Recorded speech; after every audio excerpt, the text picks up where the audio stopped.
नमस्कार दोस्तों, दिल्ली पुलिस के लिए हम आज से प्रैक्टिस सेट नंबर 1 लेके आ रहे हैं, जिसमें जीके और जीएस के क्वेश्चन शामिल हैं। तो आइए, पहला क्वेश्चन है, टाइगर लीजन या फ्री इंडिया लीजन के संस्थापक कौन हैं? तो इनके संस्थापक है सुभाष चंद्र बोस जी।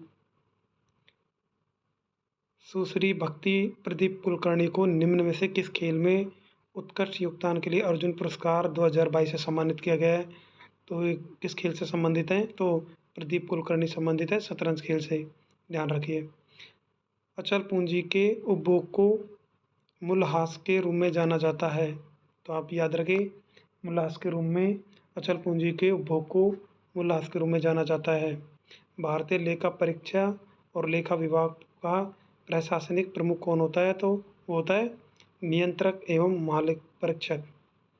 निम्न में से कौन सा एक AFC महिला एशिया कप फुटबॉल 2022 का आयोजक था? तो हमारा देश भारत था।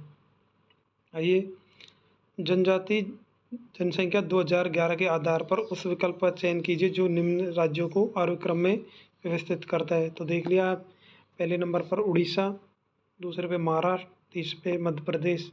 तो इनका आंसर 1 हो जाएगा। 2018 में गूगल डूंगल ने मृणाली साराभाई का 100वां जन्मदिन मनाया। तो निम्न में से मृणाली साराभाई का नृत्य शैली के प्रतिपादक है, तो कौन से नृत्य से संबंधित है? तो आप बताइए। तो इनका उत्तर हो जाएगा भरतनाट्यम और कथकली। निम्न से कौन सा संगीतकार संगीतवाद यंत्र अपनी महारत के लिए लोकप्रिय है? तो संगीतकार का जो वाद्य यंत्र है वो सितार। तो कौन है? तो उनका नाम है विलायत खां।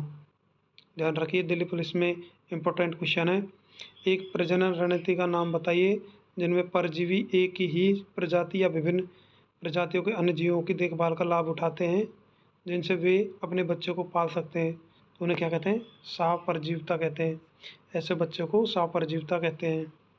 ब्रह्मांड की स्थिर अवस्था की संकल्पना के बारे में किस वैज्ञानिक ने विचार किया था? तो है फ्रेडोल ने ये ब्रह्मांड की अवस्था की संरचना की संकल्पना के बारे में बताया था। अगले क्वेश्चन पर आते हैं।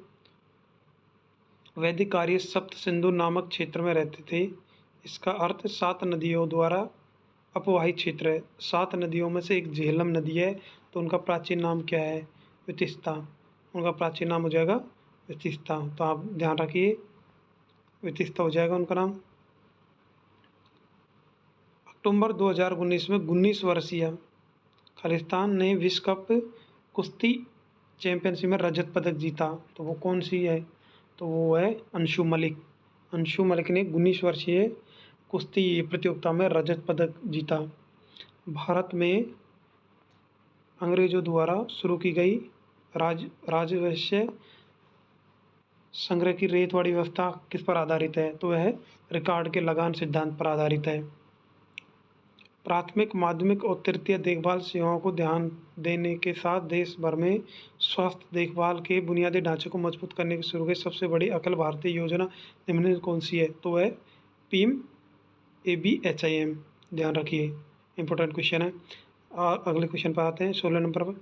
नीति आयोग द्वारा जारी किए गए और नवंबर 2021 में जारी किए गए पहले बहुआयामी गरीबी सूचकांक MPI के अनुसार निम्न कौन सा राज्य सबसे गरीब रूप से उभरा है? तो वह है अपना राज्य बिहार। भरतनाट्यम दक्षिण भारत के धार्मिक विषय और आध्यात्मिक विचारों को व्यक्त करता है। तो वो कौन से धर्म है? जैन धर्म, शैव धर्म, सूफीवाद, बौद्ध धर्म। तो आपका उत्तर हो जाएगा शैव धर्म। निम्न से कौन सा त्यौहार ट्राई ऑफ प्रोटेक्शन सबसे जुड़ा है? इंपॉर्टेंट क्वेश्चन है दिल्ली पुलिस एसए के लिए। रक्षाबंधन, ट्राई ऑफ प्रोटेक्शन के लिए रक्षाबंधन है। निम्न में से कौन से अनुच्छेद नागरिकता से संबंधित है? तो वह है अनुच्छेद 5 से 11। 5 से 11 ध्यान रखिए। एकल के बैडमिंटन कोर्ट की लंबाई कितनी है? तो वो है 13.40 मीटर, याद रखिए। अगले क्वेश्चन नंबर 21। 1901 में विलियनों में रासायनिक गणित की और परासरणीय दावों के नियमों की खोज द्वारा प्रदान की जाने वाली असाधारण वस्तुओं की पहचान के लिए नोबेल पुरस्कार किसने दिया था? तो वह है जैकब्स हेनरिक वेंटियोफ। तो ध्यान रखिए। अगला क्वेश्चन, निम्न में से किसका उपयोग लार्ज हैड्रॉन कोलाइडर और एमआरआई स्कैनर एनएमआर स्पेक्ट्रोमीटर में अतिचालक चुंबकों के लिए शीतलन माध्यम के रूप में किया गया है? तो है हीलियम। याद रखिए हीलियम। निम्न में से कौन सा राज्य तापी नदी का हिस्सा नहीं है? तो है महाराष्ट्र। तापी नदी का हिस्सा नहीं है महाराष्ट्र, सॉरी राजस्थान। तापी नदी का हिस्सा नहीं है राजस्थान, महाराष्ट्र तो है। महाराष्ट्र, गुजरात और एमपी है। राजस्थान तापी नदी का वो सदस्य वो नहीं है, हिस्सा नहीं है। किस औद्योगिक नीति के लघु उद्योग विकास के लिए निवेश सीमा बढ़ाकर 2 लाख की गई है? तो वो कब की गई थी नीति? औद्योगिक नीति की 2 लाख सीमा तो वो है 1980 में। याद रखिए। चोल प्रशासन में गाँव में सदन होती थी, मुख्य रूप से ब्राह्मणों द्वारा बसाई गई, तो वो क्या थी? वो एक सभा थी। तो आपको याद रखना है कि वो एक सभा थी जो हम चोल प्रशासन में इनको बसाते थे। अगला क्वेश्चन, तो ये देखिए आज के क्वेश्चन हैं जीके के। तो एक मैं आपसे एक क्वेश्चन पूछता हूँ, आप उसका उत्तर कमेंट बॉक्स में दीजिए। गांधी जी को भारत में सर्वप्रथम कब गिरफ्तार किया गया था? तो हमारे प्रैक्टिस सेट लगने से धन्यवाद। ऐसे ही पर डे रोज़ प्रैक्टिस सेट आएंगे और दिल्ली पुलिस की अब जीके को आप अपनी मजबूत कर लेंगे और अपना सिलेक्शन पा लेंगे। धन्यवाद दोस्तों।